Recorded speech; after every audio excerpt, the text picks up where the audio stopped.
Vatsympana etin'ny pasteur Ratsianarivo Lea. Hoy Jesosy, ny lanitra sy ny tany ho levona, fa ny teniko tsy mba ho levona. Amen. Vavakantsika tompoko. Endreny alehiben'ny fitiavanao ry Andriamanitra ray zanaka ary fanahy masina, lay tompony tompo sy mpanjaka ny mpanjaka.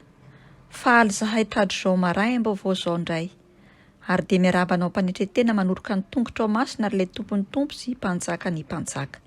Raiso ny fankalazana, ny fiderana, ny fitsoahana, izay tolotra ianao manao hoe masina, masina, masina Jehovah tompony maro, heniky ny voninahiny tany rehetra. Haidino ny fanainao masina Jesosy, ho aminay tsiraray avy ara, azahoanay mandray ny teninao, ampahery anay ary koa Jesosy hahafahanay mamakivaky ny tontolo andro. De mitenena Jesosy, lay teny tonga nofo, teto amin'izao tontolo izao fa voninkaina anao, zahay mpanomponao. Anao ny tera sy ny ajary ny voninahitra, lay tompony tompo sy mpanjaka ny mpanjaka. Alleluia. Amen. Manonona ny fiadanana sy ny fahasoavana avy amin'Andriamanitra ray sy Jesosy Kristy tompo ary mifampiraisana avy amin'ny fanahy masina ho antsika tsiraray avy izay mihaino sy manaraka izao vatsim-panahy izao. Ny tenin'Andriamanitra izay anorenantsika ny vatsim-panahy dia ao amin'ny filazantsara ny Luka 12:20, andininy 4:30 ka hatramin'ny 4:30. L'Évangile selon Luc, chapitre 21, verset 34 à 36. Vakiko amin'ny anaran'i Jesosy. Ary mitandrema fandrao ny fonareo, ho vesaran'ny vokatry ny fisotrotoaka sy ny fahamamona, ary ny fiahiana izao fiainana izao. Ka ho avy tampoka aminareo tahaka ny fandrika izany andro izany, fa hiantra amin'izay rehetra mitoetra ety ambonin'ny tany rehetra izany, fa miambena ka mivavaha mandrakariva mba hahery anareo ka andositra izany zavatra ho avy rehetra izany, ary hitsangana eo anatrehan'ny zanak'olona. Amen. Zany tenin'Andriamanitra izany no azotsika mandray ny loha hevitra sy ny lohateny hoe aza mamoy fo. Raha mijery ny fiainantsika itsika tsiraray avy, dia samy mametraka ny fanontaniana hoe hanahoana ny ho aviko, hanahoana ny ho avy n'izao tontolo izao, inona ny zavatra mety hiseho sy mety hitranga. Izany indrindra no mahatonga ny tenin'Andriamanitra ilaza sy hanambara izay mifanohitra noho ny filazan'ny ataontsika hoe ny filazam-baovao, ny mpanao politika, ny ara-tsiantifika, satria ny tsiraray avy dia samy manana ny olany ary samy manana ny fijeriny izany olana sy ny zavatra izay miseho eo amin'izao tontolo izao, na eo amin'ny lafim-piainan'ny tsiraray, na eo amin'ny lafim-piainan'ny firenena samihafa. Miara miaiky sy miara manaiky tsika tsiraray avy, fa efa miaratsy tokoa izao fiainana izao. Ary ny faharatsiany dia tsy mitovy tahaka ny androany ny fisehoan'ny faharatsiana rahampitso. Ary de aza manantena hoe hiovana hiatsara izao tontolo izao. Ny Baiboly de tsy milaza mihitsy hoe de ho tsara tokoa izao fiainana izao, fa hiaratsy, ary efa mampitandrina antsika izy fa hiamitombo ny tsy fahamarinana ary ny asan'ny ratsy sy ny faharatsiana eto amin'izao tontolo izao dia hiaotra ny loha, hiaotra ny fisainana hoy ny tenin'Andriamanitra. Ary dia eo itsika no mametraka ny fanontaniana hoe inona no mahatonga izany? Dia ny mahatonga izany araka ny voasoratra ao amin'ny filazantsarany Matio 4:20-20 amin'ny anaran'i Jesosy. Ary noho ny haben'ny tsy fankatoavan-dalàna dia hiamangatsika ny fitiavany maro. Amen. Ny zavatra miseho eto amin'ity zao tontolo izao ity dia noho ny tsy fisian'ny fitiavana, noho ny fankatsiahan'ny fitiavana, ary dia izay no mety mampamoy fo an'izao tontolo izao. Kanefa Jesosy milaza amintsika hoe aza mamoy fo aza kivy. Inona ary no mety tokony ho toe-po sy toe-panana ny fitondran-tenantsika kristianina na ny mpanaradian'i Jesosy manoloana ny zavatra miseho sy ny zavatra ho avy? Ametraka fahatokiana ve tsika amin'ny ireo filazam-baovao maro samihafa sy amin'ireo fifandraisana maro samihafa eo am-pelantanantsika?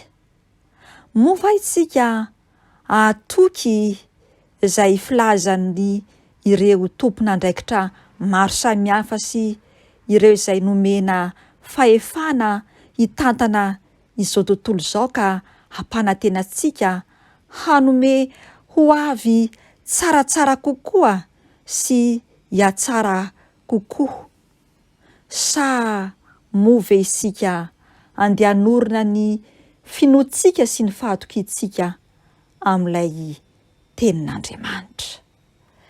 Ny bokin'ny Tesalonianina voalohany 4:2-20 sy ny 7 dia milaza sy mampahely antsika amin'ny anaran'i Jesosy hoe fa ny tenan'ny Tompo no hidina avy any an-danitra amin'ny fiantsoana sy ny feon'ny arkanjely ary ny trompetran'Andriamanitra ka izay maty ao amin'ny Kristy no hatsangana aloha.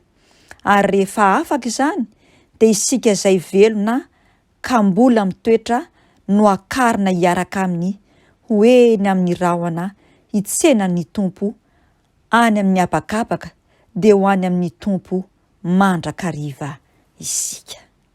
Mba fantatsika izany fahalehibiazan'ny teny fampanantenana omeny Jesosy Kristy Tompo izany, fa tsy tokony ho kivy isika, tsy tokony hamohy fo tsika amin'ny zavatra rehetra miseho eo amin'ny lafim-piainantsika tsirairay avy sy ny zavatra rehetra mitranga eto amin'ity zao tontolo izao ity. Fa ny olona manana an' Jesosy dia izao miaina sahady ilay fiainan-danitra dia ny mbola ety ambonin'ny tany. Ary izay no mahasamy hafa antsika noho ny amin'izao tontolo izao. Izao tontolo izao mantsy dia araka ny voalaza hoe hiaratsy, feno fahasiahana, feno tsy fitiavana, feno fitiavan-tena ary rakotra zavatra maro samihafa, feno etraketraka sy ady, feno fampahoriana. Izany no zavatra miseho eto amin'ity zao tontolo izao ity. Ary raha jerena amin'ny maso maha-olombelona indray mpimaso dia tena hoe tontolo tsy misy fanantenana. Kanefa Jesosy Kristy Tompo, ilay tompon'ny fanantenana. Jesosy Kristy Tompo, ilay mampanantena atsika no milaza amin'ny tsika tsiraray avy araka ny voasoratra ao amin'ny Petera 2:7-9 milaza izao amin'ny anaran'i Jesosy: ny Tompo tsy mahela ny teny fikasany araka izay ataon'ny sasany ho fahelany, fa mahari-po aminareo izy ka tsy tia nisy ho very, fa mba ho tonga amin'ny fibebahana izy rehetra. Jesosy Kristy Tompo ry havako dia nanome teny fikasana sy fampanantenana ao antsika tsiraray avy. Ary ny miaraka amin'i Jesosy rery ihany no afaka azo antoka fa manana ny ho avy tsara, feno fahatoniana, feno fahatokiana, tsy hainao anatin'ny fahamoiza-po na ny fahakiviana, fa manana ny fotoanan'izy hanatanterahany izay teny fikasany ho amintsika tsirairay avy, izay nandray azy ho tompo sy mpamonjy ary mpanapaka amin'ny fiainany. Kanefa ny tanjon'i Jesosy Kristy Tompo tsy misy tiany ho very izao tontolo izao, ary tsy misy tiany ho very izao sy anao. Kanefa kosa izy dia mitarika antsika mandrakariva mba ho amin'ny fibebahana ka hiala amin'ny fahotana sy izay fahazaran-dratsy rehetra. Ny tenin'Andriamanitra no mbola mampanantena antsika ary mbola mitondra famindram-poa amintsika tsirairay avy. Manome antsika ilay famelan-keloka, manome antsika ilay fiadanana sy fahasambarana ary indrindra hamatana antsika amin'ilay lova izay efa nomaniny antsika dia lova sy fiainana feno fahasambarana. Mba azahoantsika izany tombontsoa rehetrarehetra izany ara, ka iainantsika tsy misy ahiahy, andehantsika ino an' Jesosy Kristy Tompo, lay mpamonjy ary koa hanolotra ny fiainantsika amin'ny atsipiriany eo ambany fanapahany. Ilaozy ny fahamoiza-po, ilaozy ny fahakiviana, mpanjilo laray tsy toa dia Jesosy Kristy Tompo, lay mpanala ny fahoriana. Ho azy rery ny voninahitra, isika kosa hifaly mandrakariva eo amin'ilay mpamonjy antsika dia Jesosy Kristy Tompo avy any Nazareta. Vavaka isika. Faly izay Jesosy. Fa raha jerevanay tsirairay avy ny izao fiainana sy ny zavatra miseho eto amin'izao tontolo izao dia tena mahakivy, tena mampamohy fo ary mampiravoravo tanana hoe aiza ianao ry lay Andriamanitra tsy toa. Soa fa teo ianao tamin'ity maraina vao ka nampatsiahanay indray fa misy famonjena avy aminao. Ampianaro zahay Jesosy eo, hiaraka aminao, hialoka eo ambany elatry ny fahasoavanao, ka tsy hiantehatra na hino ny fampanantenana izao tontolo izao, izay miovaova sy mety koa hanindao. Mampanantenanay fahasambarana miserana, kanefa fahalavona mampamohy fo any amin'ny aloka mahasintana. Jesosy eo, faly zahay manana anao, ka manomboka anio dia ilaozanay ny fahakiviana sy ny fahamoiza-po, fa hibanjina tokoa ilay rainay tsy toa dia Jesosy avy any Nazareta, lay fahazavana, mpitondra fahasambarana, mpitondra fiadanana, manome fifaliana ary koa ny fitsikina. Tehirizo ny zanakao ho eo ambany helatrao dia ho tanteraka aminay tokoa ny teny fikasanao, ka dia ny dera sy ny haja ho anao ry lay mpamorona izao tontolo izao, ny voninahitra sy ny fitsaoana ho an'ilay ray izay naniraka anao, fa ny fifaliana sy ny fitsikina ho anay mpanomponao.